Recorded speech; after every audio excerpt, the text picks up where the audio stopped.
नागपुरात संघ मुख्यालयाला रेडिएशनची धमकी देण्यात आलेली आहे। रेडिओ ऍक्टिव्ह पदार्थ टाकल्याचं निनावी पत्र आलेलं आहे। डीसीएस संघटनेचं नागपूर पोलीस आयुक्तांना हे पत्र मिळालेलं आहे। पत्रामध्ये संघाबाबत आक्षेपार्ह भाषेचाही वापर करण्यात आलेला आहे। तर नागपुरात संघ मुख्यालयाला रेडिएशनची धमकी मिळालेली आहे। रेडिओ ऍक्टिव्ह पदार्थ टाकल्याचं निनावी पत्र मिळालेलं आहे। डीसीएस संघटनेचं नागपूर पोलीस आयुक्तांना हे पत्र मिळालंय। पत्रात संघाबाबत आक्षेपार्ह भाषेचाही वापर करण्यात आलेला आहे।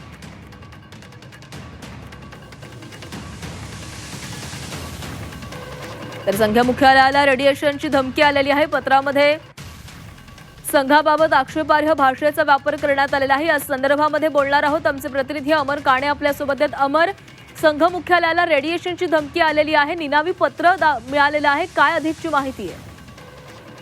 2 दिवसापूर्वीचे हे पत्र पोलीस आयुक्तांना, नागपूर पोलीस आयुक्तांना मिळालं होतं आणि त्याच्यामध्ये ही धमकी देण्यात आलं की रेडिओएक्टिव्ह मटेरियल काही आम्ही टाकल्याचा दावा त्या पत्राद्वारे करण्यात आला होता।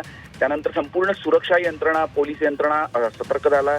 एनडीआरएफची टीम सुद्धा संघ मुख्यालयाच्या आजूबाजूचा परिसर असो किंवा रिशिंबा कृती मंदिर जवळचा परिसर असो, अजून काही ठिकाणांचा सुद्धा त्या पत्रामध्ये उल्लेख होता आणि त्यानंतर संपूर्ण तपासणी करण्यात आली, संपूर्ण परिसर पिंजून काढण्यात आला, पण त्याच्यात तत्सम अशी कोणतीही बाब आढळून आली नाही। पण या पत्रामुळे नक्कीच सुरक्षा यंत्रणा सतर्क झाल्या आणि संपूर्ण तपास सुरू झालेला आहे। या प्रकरणी अज्ञात व्यक्तीविरुद्ध जो आहे गुन्हा सुद्धा दाखल करण्यात आलेला आहे। एकूणच या संपूर्ण घटनेमुळे सातत्याने संघ मुख्यालय हा अतिशय संवेदनशील आणि सुरक्षेच्या दृष्टीने अतिशय महत्वाचा असा संपूर्ण परिसर आहे। अशा परिसरामध्ये अशा पद्धतीने पत्र येत आहे, त्यामुळे एकूणच खळबळ उडाली होती आणि सुरक्षा यंत्रणा संपूर्णपणे सतर्क झालेली आहे।